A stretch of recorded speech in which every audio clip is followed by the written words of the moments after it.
Hello student, अपना जो last video था या लास्ट टॉपिक था, उस लास्ट वीडियो में हमने इलेक्ट्रिक पोटेंशियल एनर्जी निकाली थी या इलेक्ट्रोस्टैटिक पोटेंशियल एनर्जी निकाली थी due to a dipole in external outfield. यानी कि एक इलेक्ट्रिक डाइपोल लिया था, उसको एक्सटर्नल इलेक्ट्रिक फील्ड में रखा था और उस डाइपोल की हम इलेक्ट्रोस्टैटिक या इलेक्ट्रिक पोटेंशियल एनर्जी को फाइंड आउट किया था। ठीक है, इससे पहले क्या था कि अपने कौन कौन से टॉपिक हुए थे, हम सिस्टम ऑफ चार्जेस, इनकी पोटेंशियल एनर्जी फाइंड आउट की थी। सिस्टम ऑफ चार्जेस की पोटेंशियल एनर्जी फाइंड आउट की थी। वहाँ पर एक्सटर्नल जो इलेक्ट्रिक फील्ड था उसको लिया था 0। ठीक है, एक्सटर्नल इलेक्ट्रिक फील्ड को क्या लिया था स्टूडेंट? 0। ठीक है, ये आपका एक वीडियो था। क्लियर? इसमें आपने क्या किया था, 2 चार्ज का सिस्टम लिया था, 2 चार्जेस सिस्टम। ठीक है, और एक लिया था आपने 3 चार्जेस सिस्टम। आपने क्या किया था, एक चार्ज को लेके आए थे Q1, वर्क डन कितना था? 0। फिर दूसरा चार्ज लेके आए Q2, तो वर्क डन कितना होगा? W2 इजकल टू इसका यहाँ पर पोटेंशियल कितना है, उसको V1 बोलेंगे। जो चार्ज लाए थे Q2, इन दोनों को आपने ऐड किया था, V1 की वैल्यू पुट करके, और आपका 2 चार्ज की क्या निकल के आई थी? Potential energy. ऐसे आपने 3 की निकाली थी। 3 में क्या होगा, एक तीसरा और चार्ज ले आएंगे, तो इसको लाने में वर्क डन कितना होगा? W3 इजकल टू इसका पोटेंशियल दोनों का सम V1 प्लस V2, और जोन सा चार्ज ले आए वो Q3। इन तीनों को ऐड कर देंगे तो 3 चार्ज के सिस्टम की पोटेंशियल एनर्जी होगी। अगर इन दोनों को ऐड कर देंगे तो 2 चार्ज के सिस्टम की पोटेंशियल एनर्जी होगी जब आपका एक्सटर्नल फील्ड क्या हो? 0। ठीक है, तो ये वीडियो मैथ वाले जो ग्रुप है व्हाट्सएप पे, उस पर सर ने सेंड नहीं किया, बायो वाले पे तो सेंड हो गया था। ठीक है, तो सेकंड था सेम सिस्टम ऑफ चार्जेस की पोटेंशियल एनर्जी, और एक्सटर्नल फील्ड होता है वहाँ पर क्या लिया जाएगा? एक्सटर्नल फील्ड लिया जाएगा। एक्सटर्नल फील्ड लेकर हम सिस्टम ऑफ चार्जेस की क्या फाइंड आउट करेंगे? Potential energy. तो मैथ वाले ग्रुप में ये वीडियो पहले आया है और ये वीडियो बाद में सेंड किया गया है। बायो वाले में तो एग्जैक्ट बिल्कुल सही किया गया है, पहले पर ये आया है फिर ये आया है। ठीक है, तो मैथ वाले स्टूडेंट पहले इस वाले को देखना। ठीक है, सिस्टम ऑफ चार्जेस की इलेक्ट्रिक पोटेंशियल एनर्जी, फिर आपको ये देखना है एक्सटर्नल इलेक्ट्रिक फील्ड में सिस्टम ऑफ चार्ज की पोटेंशियल एनर्जी। क्लियर है? ओके, फिर इसके बाद जो थर्ड था, वो थर्ड क्या था? थर्ड में था आपका potential energy of electric dipole in external electric field. ठीक है, ये टॉपिक था, तो ये हमने पढ़ लिया था लास्ट वीडियो में, ये हमने देखा था। अब अपना जो टॉपिक आएगा वो थ्योरेटिकल टॉपिक होगा, और इस चैप्टर का मतलब कि लास्ट टॉपिक होगा। इसके बाद अपना नेक्स्ट चैप्टर स्टार्ट हो जाएगा। अब सिलेबस का अभी कुछ कंफर्म नहीं है, सभी टॉपिक्स होंगे, कम होंगे, ज़्यादा होंगे, उसका कुछ कंफर्म नहीं है। जैसे वो कंफर्म होगा तो हम उसके अकॉर्डिंग चलेंगे। और अभी सिलेबस ये भी नहीं पता कि पुराना वाला सिलेबस चलेगा या NCERT का चलेगा। ठीक है, तो पुराना सिलेबस चलेगा तो इस चैप्टर में और टॉपिक बाकी रहेंगे। अगर NCERT का चलेगा तो ये चैप्टर आपका लगभग कंप्लीट हो गया होगा। और अब वो देखते हैं क्या होगा क्या नहीं होगा, क्योंकि उसमें भी टॉपिक कुछ हो सकते हैं। एक स्टूडेंट का डाउट था इलेक्ट्रिक डाइपोल पर। इलेक्ट्रिक डाइपोल लेते हो -Q और +Q। ठीक है, इसकी वजह से इलेक्ट्रिक फील्ड निकाला था फर्स्ट चैप्टर में। कहाँ पर निकाला था? इलेक्ट्रिक फील्ड निकाला था ऑन एक्सिस पर। ठीक है, ये -Q चार्ज है, ये +Q चार्ज है, ये इसकी एक्सियल लाइन है, और इस एक्सियल लाइन पर यहाँ पर P पर आपने क्या निकाला था? इलेक्ट्रिक फील्ड E निकाला था। ठीक है, तो एग्जाम में क्वेश्चन आता है कि एक्सियल लाइन पर कोई पॉइंट लेकर आप इलेक्ट्रिक फील्ड फाइंड आउट करो, तो ये डेरिवेशन करना पड़ेगा। अगर इक्वेटोरियल लाइन पर पूछता है, इक्वेटोरियल लाइन के ऊपर कोई पॉइंट लेकर इलेक्ट्रिक फील्ड निकालो यहाँ पर, तो आपको वो वाला डेरिवेशन करना पड़ेगा। इसमें आपको इलेक्ट्रिक फील्ड किसी स्पेसिफिक पोजीशन पर, यानी कि यहाँ पर कोई 4 पॉइंट ले लिया P, जो न तो इक्वेटोरियल लाइन पर है न ही एक्सियल लाइन पर है, तो वो क्वेश्चन आपके आता नहीं है, वो आता है पोटेंशियल के लिए, इलेक्ट्रिक फील्ड के लिए नहीं आता, वो किस पे आता है, पोटेंशियल पर। पोटेंशियल पर क्या होगा, एक डायपोल लो और डायपोल लेकर आपको किसी पॉइंट P जिसकी पोजीशन देगा r थीटा, उस पर आपको पोटेंशियल फाइंड आउट करना है, V की वैल्यू फाइंड आउट करनी है, V की वैल्यू। इसमें आपका एक्सियल लाइन या इक्वेटोरियल लाइन पर पूछता है तो आपको ये डेरिवेशन करके आपको स्पेशल कंडीशन दे देनी है कि अगर पॉइंट एक्सियल लाइन पर है तो थीटा कितना हो जाएगा 0, अगर इक्वेटोरियल लाइन पर है तो थीटा कितना हो जाएगा 90 डिग्री। मैक्सिमम क्वेश्चन यही आता है कि P पॉइंट पर जिसकी पोजीशन r थीटा है वहां पर आपको पोटेंशियल फाइंड आउट करना है। क्लियर है स्टूडेंट? ये थोड़ा सा कुछ डाउट थे और कुछ प्रॉब्लम थी, उनको क्लियर किया है जो कि बच्चों के मैसेज आ रहे थे। अब अपना नेक्स्ट टॉपिक स्टार्ट होता है, थ्योरेटिकल टॉपिक है electrostatic of conductors.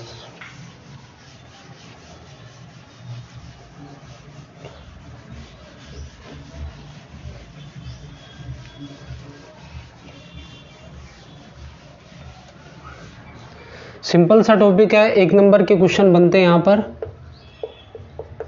Electrostatics of conductors. Electrostatic of conductor, सबसे पहले मैं कंडक्टर बता देता हूं क्योंकि कंडक्टर आगे डेफिनेशन आएगी अगले चैप्टर में, तो यहीं पर मैं एक्सप्लेन कर देता हूं कंडक्टर और इंसुलेटर। ठीक है, पहले ये एक्सप्लेन कर देता हूं, फिर अपन देखेंगे ये वाला टॉपिक इलेक्ट्रोस्टैटिक ऑफ कंडक्टर। उससे पहले मैं कंडक्टर बता देता हूं और इंसुलेटर।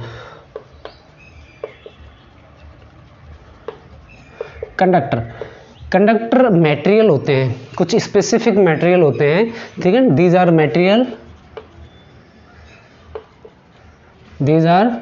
दोज मटेरियल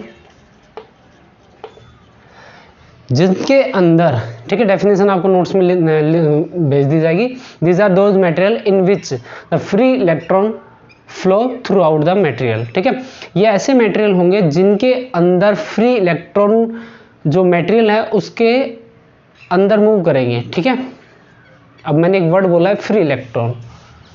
क्या वर्ड बोला है? Free electrons. ठीक है, ये अभी एक्सप्लेन किया जाएगा ये क्या होते हैं। सबसे पहले कंडक्टर देखो, कंडक्टर ये एक स्पेसिफिक मटेरियल होते हैं, कुछ स्पेशल मटेरियल होते हैं जिनके अंदर करंट फ्लो करता है या चार्ज फ्लो करता है, सिंपल वे में। ठीक है, ये एग्जाम में पूछता नहीं है डेफिनेशन कि कंडक्टर किसे कहते हैं, इंसुलेटर किसे कहते हैं, बस आपको ये समझना है कि कंडक्टर वो मटेरियल हैं जिनके अंदर क्या फ्लो करता है, चार्ज या फिर फ्लो ऑफ चार्जेस और इलेक्ट्रिसिटी। ठीक है, जिनके अंदर चार्जेज या इलेक्ट्रिसिटी फ्लो करती है इजीली, उनको बोलते हैं कंडक्टर। क्लियर? ओके, क्यों फ्लो करती है इलेक्ट्रिसिटी वो हम अभी देखेंगे। दूसरा होता है इंसुलेटर। इंसुलेटर्स ये क्या होंगे? ये ऐसे मटेरियल होंगे जिनके अंदर flow of charges and electricity नहीं फ्लो करेगी, ये फ्लो नहीं होती है और इनमें आपका चार्जेस फ्लो करेंगे और इलेक्ट्रिसिटी भी फ्लो होगी, तो इनको बोलेंगे कंडक्टर। और जिनमें नहीं होता है, ना तो चार्ज फ्लो करते हैं ना इलेक्ट्रिसिटी फ्लो करते हैं, उनको बोलते हैं इंसुलेटर। इंसुलेटर और कंडक्टर में भी आप डिफरेंस समझ में आ गया होगा और ये चीज़ आपने छोटी क्लास में पढ़ी है। कंडक्टर वो होंगे जिसमें करंट, बिजली बहेगी, बिजली का मतलब विद्युत धारा। ठीक है, इंसुलेटर जिसमें बिजली नहीं बहेगी, ठीक है, जिसमें करंट फ्लो नहीं करेगा, जिसमें चार्ज फ्लो नहीं करेंगे, उनको क्या बोलेंगे? इंसुलेटर बोलेंगे। ठीक है, समझ में आ गया? ये डेफिनेशन इंसुलेटर और कंडक्टर की थी। अब बात करते हैं यहां पर हम फ्री इलेक्ट्रॉन। ठीक है स्टूडेंट, इस टर्मिनोलॉजी को अच्छे से समझना, इस टर्म को फ्री इलेक्ट्रॉन होते क्या है, क्योंकि ये बहुत काम आने वाली है आगे। ठीक है, और एक होंगे बाउंड इलेक्ट्रॉन। फ्री इलेक्ट्रॉन और बाउंड इलेक्ट्रॉन, बंधे हुए इलेक्ट्रॉन और मुक्त इलेक्ट्रॉन। मुक्त इलेक्ट्रॉन मुक्त हैं, फ्री हैं, और बंधे हुए हैं। क्या होते हैं ये? फ्री इलेक्ट्रॉन होते हैं कंडक्टर के अंदर। फ्री इलेक्ट्रॉन किसके अंदर होते हैं? कंडक्टर के अंदर। और जो बाउंड इलेक्ट्रॉन होते हैं वो किसके अंदर होते हैं? इंसुलेटर में। पहली बात तो ये स्टडी की गई साइंटिस्टों के द्वारा कंडक्टर की और इंसुलेटर की। कंडक्टर मटेरियल लिए, और मटेरियल जैसे सपोज कर लेते हैं, अज्यूम कर लेते हैं ये आयरन का बना हुआ है, ठीक है, या किसी भी सिल्वर का या किसी भी कंडक्टर मटेरियल का बना हुआ है ये, ठीक है, ये कंडक्टर है। इसके अंदर जब हम बिजली प्रवाह करेंगे या करंट देंगे या इलेक्ट्रिसिटी देंगे या विद्युत धारा देंगे तो इसमें फ्लो हो जाती है। तो इस मटेरियल की स्टडी की गई कि ऐसा इसमें क्या है जो मतलब कि इसमें करंट फ्लो कर रहा है। ये किससे बना हुआ है? एटम से, ठीक है। एटम में क्या होंगी? सेल होंगी, ठीक है, first shell, second shell, third shell, ऐसे सेल होती हैं। तो देखा गया कि जो कंडक्टर है, कंडक्टर के क्या होंगे? एटम, और एटम की क्या होंगी? सेल, और सेल भी कौन सी? आउटर, ठीक है, आउटर सेल। कंडक्टर के एटम की आउटर सेल, कंडक्टर के एटम की कौन सी सेल? आउटर सेल, ठीक है, आउटर सेल। कंडक्टर जो है ये कंडक्टर है, इसके क्या होंगे? इसके अंदर एटम होंगे। उन एटम की आउटर सेल के इलेक्ट्रॉन न्यूक्लियस से एक बॉन्ड से बंधे रहते हैं। देखो ये मैंने एटम बनाया, ये उसका न्यूक्लियस है जिसमें प्रोटॉन और न्यूट्रॉन होंगे। ये फर्स्ट सेल है, ये सेकंड सेल है, ये थर्ड सेल है, और ऐसे काफ़ी सेल है, ठीक है। इसमें इलेक्ट्रॉन होंगे। फर्स्ट सेल में मिनिमम 2 हो सकते हैं, इसमें 8 हो सकते हैं, ठीक है, मैं कुछ ही बना रहा हूँ, और इसमें भी होंगे, ठीक है। सपोज करो ये किसका एटम है? ये कंडक्टर का है। किसका एटम है ये स्टूडेंट? कंडक्टर का है, ठीक है। कंडक्टर के एटम को स्टडी किया गया।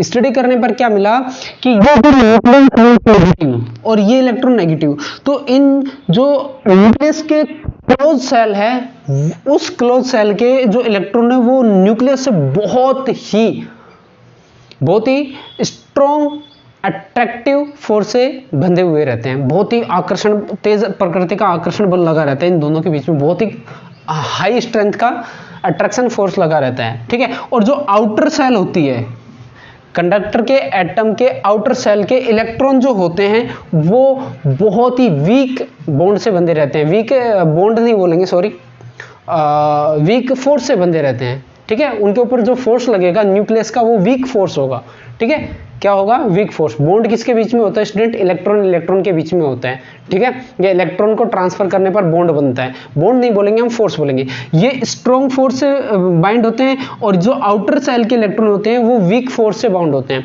तो ये वीक फोर्स होने की वजह से, जैसे मैं इसको किसी ने पकड़ रखा है वीक फोर्स से, तो ये आराम से निकल जाता है। मैं अगर खींचूंगा तो इसमें फोर्स लगाऊंगा तो क्या हो जाएगा? इजीली ये निकल जाएगा। तो ये इजीली निकल जाते हैं, आउटर सेल के इलेक्ट्रॉन जो होते हैं ना वो निकल जाते हैं। तो इसमें जो एटम है, कंडक्टर है, एटम है, इसके अंदर बहुत ज़्यादा एटम के आउटर सेल होंगे, उनके अंदर इलेक्ट्रॉन होंगे, और वो इलेक्ट्रॉन इसके अंदर निकल जाएंगे, इसी के अंदर रहेंगे, एटम से निकल जाएंगे और मटेरियल के अंदर ही रहेंगे, और वो मूव करते रहेंगे इधर उधर, ठीक है। कोई किधर जा रहा है, कोई किधर जा रहा है। जैसे मैं रिप्रेजेंट करूं कंडक्टर को, ये मान लो कंडक्टर है, ठीक है, इसके अंदर बहुत ज़्यादा एटम है, ठीक है। यहाँ पे एटम है, यहाँ पर, तो वहाँ यहाँ से कोई एटम होगा, उससे ये इलेक्ट्रॉन निकल गए, यहाँ के एटम से ये इलेक्ट्रॉन निकल गए, यहाँ से ये निकल गए, यहाँ से ये निकल गए। ऐसे काफ़ी ज़्यादा, बहुत ज़्यादा, करोड़ों में, अरबों में मुक्त इलेक्ट्रॉन होते हैं, फ्री इलेक्ट्रॉन। इन्हीं को बोला जाता है फ्री इलेक्ट्रॉन।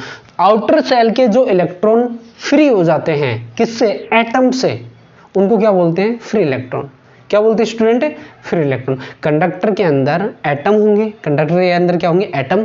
एटम में क्या होंगे? Outer shell. आउटर सेल के इलेक्ट्रॉन न्यूक्लियस से वीक फोर्स से बंधे रहते हैं। स्टडी में पता चला वीक फोर्स से बंधे रहेंगे, और वो वीक फोर्स से बंधे होने के कारण वो उस एटम से निकल जाएंगे, बट मटेरियल में रहेंगे। इसके अंदर एक एटम होगा, उसके आउटर सेल होगी, आउटर सेल से इलेक्ट्रॉन निकल जाएगा, एटम के अंदर रहेगा। ये देखो एटम के अंदर है और मटेरियल के अंदर है, और एटम से निकल गए। अब ये इधर उधर गति करते रहते हैं, ठीक है। इन्हीं को बोलते हैं फ्री इलेक्ट्रॉन। इनको सबको क्या बोला गया? इन सबको बोला गया फ्री इलेक्ट्रॉन। Free electron. तो फ्री इलेक्ट्रॉन क्या होते हैं? कंडक्टर के एटम के आउटर सेल के फ्री इलेक्ट्रॉन जो होते हैं, निकले हुए इलेक्ट्रॉन होते हैं, उनको क्या बोलते हैं? फ्री इलेक्ट्रॉन बोलते हैं, ठीक है। और जो ये अंदर के हो गए इनको बोलते हैं बाउंड इलेक्ट्रॉन। क्या बोलते हैं? Bound electron. ठीक है, क्या बोलते हैं? Bound electron. तो दो तरीके के इलेक्ट्रॉन होते हैं, एक तो फ्री इलेक्ट्रॉन होता है, एक बाउंड इलेक्ट्रॉन।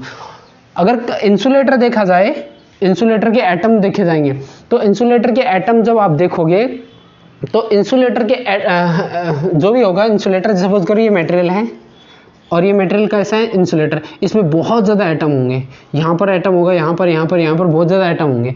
कोई भी एक एटम लोगे, ठीक है, इंसुलेटर का क्या लोगे? एटम लोगे, तो उस एटम के अंदर क्या होंगी? सेल। और कोई सी भी सेल ले लो, आउटर ले लो या इनर सेल ले लो, सारे के सारे इलेक्ट्रॉन बहुत ही स्ट्रॉन्ग फोर्स से बाइंड होते हैं। किसके साथ? न्यूक्लियस के साथ। ठीक है, ये अगर ये मान लो इंसुलेटर का एटम होता तो ये वाले इलेक्ट्रॉन भी इसके साथ बहुत ही क्लोज फोर्स, बहुत ही स्ट्रॉन्ग फोर्स से बाइंड होते हैं। तो इन सभी इलेक्ट्रॉनों को क्या बोला जाता है? जो प्रबल, बहुत ही स्ट्रॉन्ग फोर्स से बाइंड होते हैं, बंधे हुए रहते हैं, जो एटम से निकल नहीं पाते, उनको कौन सा बोलते हैं? Bound electron. ठीक है, तो इंसुलेटर में सारे के सारे एटम के सारे इलेक्ट्रॉन, चाहे आउटर सेल के हो चाहे इनर सेल के हो, सारे के सारे इलेक्ट्रॉन स्ट्रॉन्ग फोर्स से बंधे हुए थे, बाइंड होते हैं, इसलिए उनको कौन से इलेक्ट्रॉन बोलते हैं? Bound electron. और जो कंडक्टर के एटम के आउटर सेल के इलेक्ट्रॉन होते हैं वो वीक फोर्स से बाइंड होते हैं, तो वो फ्रीली मूव कर जाते हैं, एटम से निकल जाते हैं और मटेरियल के अंदर ही मूव करते हैं, इसलिए उनको क्या बोला जाता है? Free electron. आपको मे बी फ्री इलेक्ट्रॉन और बाउंड इलेक्ट्रॉन समझ में आया होगा। फ्री इलेक्ट्रॉन क्या होंगे? आउटर सेल के निकले हुए इलेक्ट्रॉन एटम से, और बाउंड इलेक्ट्रॉन जो एटम के अंदर हैं उनको क्या बोलेंगे? Bound electron. तो इंसुलेटर में बाउंड इलेक्ट्रॉन होते हैं, इंसुलेटर के अंदर क्या होते हैं? बाउंड इलेक्ट्रॉन होते हैं, और कंडक्टर के अंदर क्या होते हैं?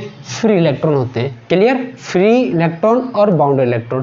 फ्री इलेक्ट्रॉन कंडक्टर में, बाउंड इलेक्ट्रॉन इंसुलेटर में मिलेंगे।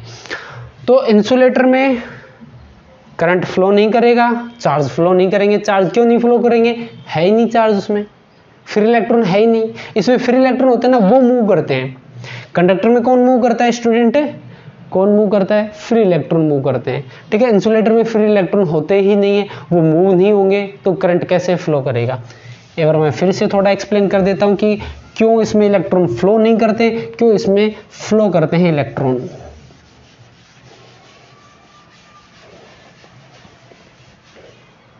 ये देखो, ये मैंने बनाया क्या? कंडक्टर, और इसके अंदर ये क्या बना दिया मैंने? इलेक्ट्रॉन। चलो 2-3 इलेक्ट्रॉन में वैसे रिप्रेजेंट करते थे। ये इलेक्ट्रॉन है, ये वाला भी इलेक्ट्रॉन है, ये वाला भी इलेक्ट्रॉन। अगर मैं मान लो इसको बैटरी किसके टर्मिनल से जोड़ देता हूँ, ये प्लस टर्मिनल है, ये माइनस, ये प्लस, ये माइनस, ऐसे मैंने जोड़ दिया। ठीक है, तो क्या होगा स्टूडेंट? ये प्लस वाला जो टर्मिनल है ये इलेक्ट्रॉनों को इधर अट्रैक्ट करेगा, इस इलेक्ट्रॉन को इधर अट्रैक्ट करेगा, ये भी इधर अट्रैक्ट करेगा, ये भी इधर, और ये इलेक्ट्रॉन है ना, ये इधर मूव करने लग जाएंगे, ऐसे मूव करेंगे और ये फ्लो करने लगेंगे। जो फ्री इलेक्ट्रॉन है कंडक्टर के अंदर, फ्री इलेक्ट्रॉन होंगे ना, वो मूव करने लग जाते हैं। और इन फ्री इलेक्ट्रॉन, आपने पढ़ा है डेफिनेशन, क्या पढ़ा है डेफिनेशन के अंदर? Rate of flow of charge, ये वाले चार्ज कितने चार्ज फ्लो किए कितने टाइम में, वही क्या कहलाता है? करंट। अब यहाँ पर कोई इंसुलेटर लेंगे तो इंसुलेटर में क्या ये फ्री इलेक्ट्रॉन होंगे? नहीं होंगे। तो नहीं होंगे फ्री इलेक्ट्रॉन, तो चार्ज क्या फ्लो करेगा? चार्ज कितना रहेगा? जीरो रहेगा, तो क्या करंट फ्लो करेगा? नहीं करेगा। तो इनमें फ्री इलेक्ट्रॉन नहीं होते। कौन से इलेक्ट्रॉन होते हैं? बाइंड या बाउंड इलेक्ट्रॉन होते हैं, और उनकी वजह से करंट फ्लो नहीं करता है। इनमें फ्री इलेक्ट्रॉन होते हैं, उनकी वजह से करंट क्या करता है? फ्लो करता है। अब आते हैं अपने मेन टॉपिक पर। तो इलेक्ट्रोस्टैटिक ऑफ कंडक्टर, इसमें 3-4 पॉइंट हैं, उनको हमें याद रखना है। उनमें से कोई भी एक पॉइंट आ जाएगा और उनके ऊपर क्वेश्चन बन सकता है।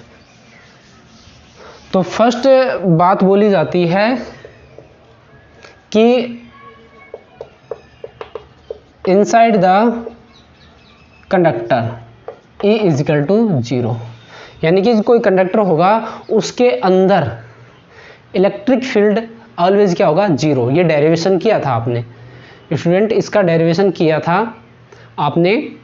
जैसे कि कोई आपका मान लो ये स्पेयर है, कांच लोहे का गोला है, ठोस है, ठीक है, लोहे से बना है, खोखला भी हो सकता है।